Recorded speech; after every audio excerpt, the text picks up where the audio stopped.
sobriety involves learning to manage your emotions and to grow and become stronger as a result.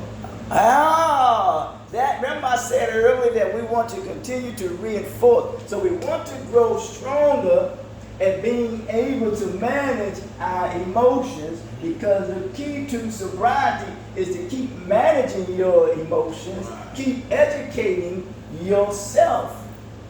Man of age, you become what? Mature. It's all about maturing or maturity. When you are mature, you know the importance of responsibility, and you know the importance of accountability. Go ahead. How emotions lead to drug addiction. Emotions lead to substance use. You may struggle with depression, anxiety, or another mental health concern. You may face dramatic life changes or serious physical health issues. You may simply not know how to deal with everyday feelings. This is okay. You don't have to know how to manage your mental health issue. You don't have to know how to cope with the challenge that arise in any and every life. You just have to know that drug use isn't the right answer. That's all it is. That can't get no more self-explanatory. It's not the answer. You may not know how to deal with your mental health issues. That's why they got the professionals. That's why you got to reach out. But then there are things that that we may not know how to face. Certain challenges we may not know how to face. But remember, it's okay. Don't beat yourself up. Right. Make the adjustment. Step back. Reinvestigate or do anything that will put you in a position where that you don't make a unhealthy or hasty decision. Remember I said earlier, you displayed that earlier. All I'm trying to get you to see that you have it. Once again, you have to do it on a consistent basis. And remember, if it's you and I relationship, our therapeutic relationship is one of respect. Right. Because what I said earlier to you and how you respond, you showed me that you were sincere. You demonstrated to me that you were sincere about the respect that you have for me. I pick up on stuff, trust me, I do. And I respect that. So, and that's to be commendable. That makes sense, don't it, man? No, a lot of sense. Go ahead, read it. I appreciate that.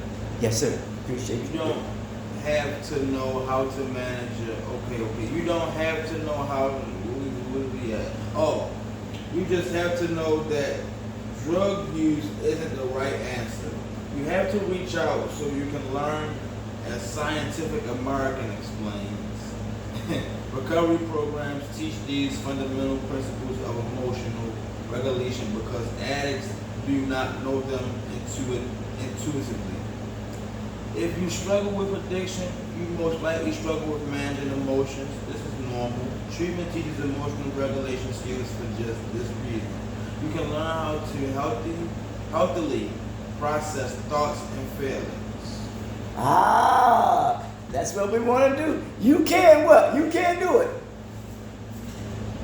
Yeah. Managing emotions begins with learning how to do so. As mentioned above, treatment exists for just this reason. Therapists help you recognize unhealthy responses to feelings or situations. They help you develop positive processing and coping methods.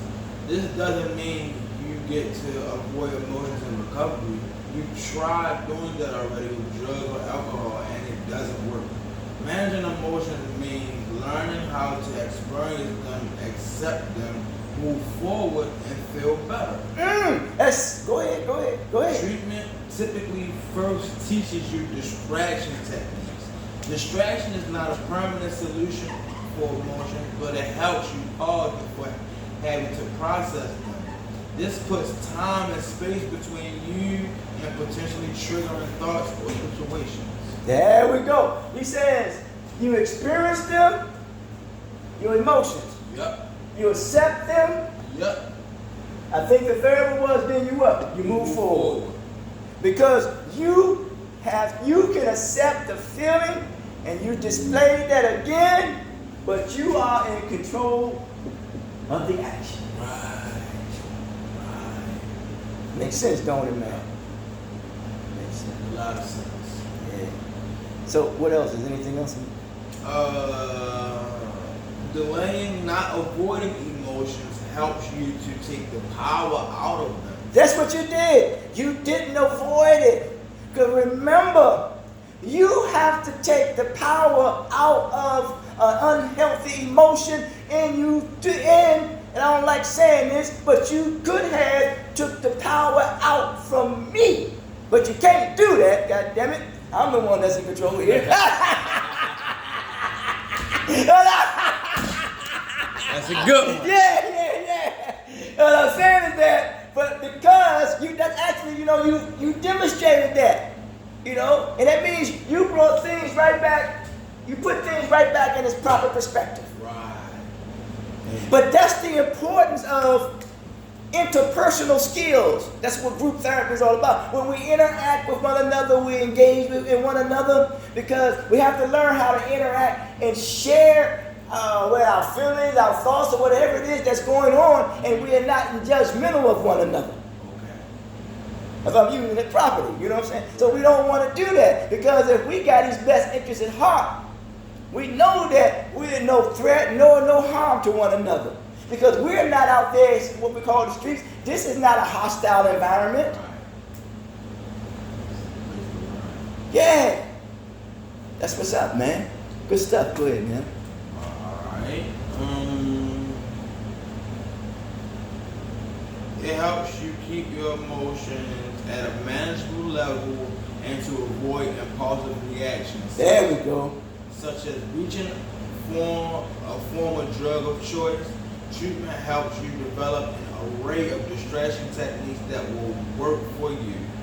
This gives you time and space to avoid relapse and manage your emotions rather than react. We did that. We were in a treatment session. Just that quick.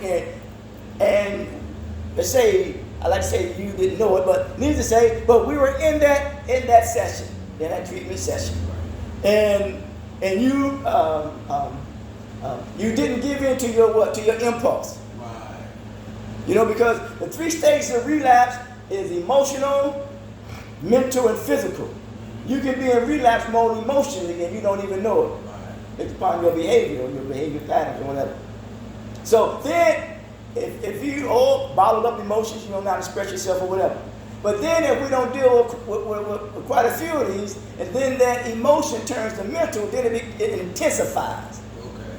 Huh? And this is when we get angry or we may get hostile, whatever. I don't know. There's something going on mentally, right? Right. And then what happens is, some of us don't know of no other alternative.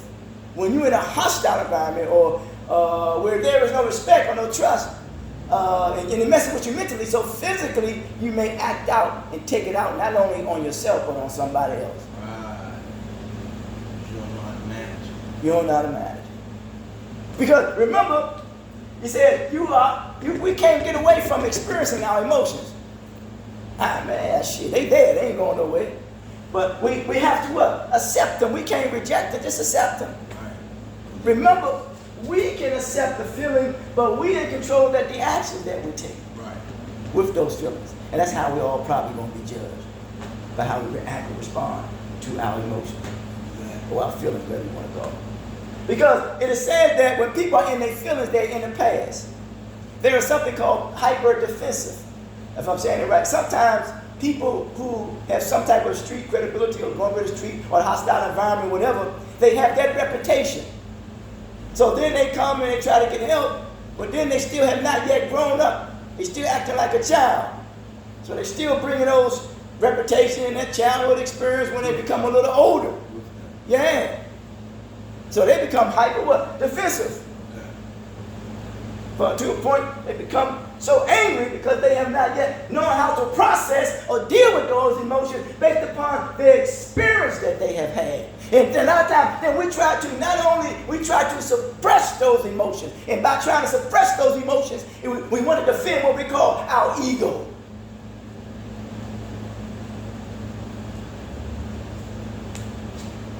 Ego. Some techniques for immediately managing emotions include physical activity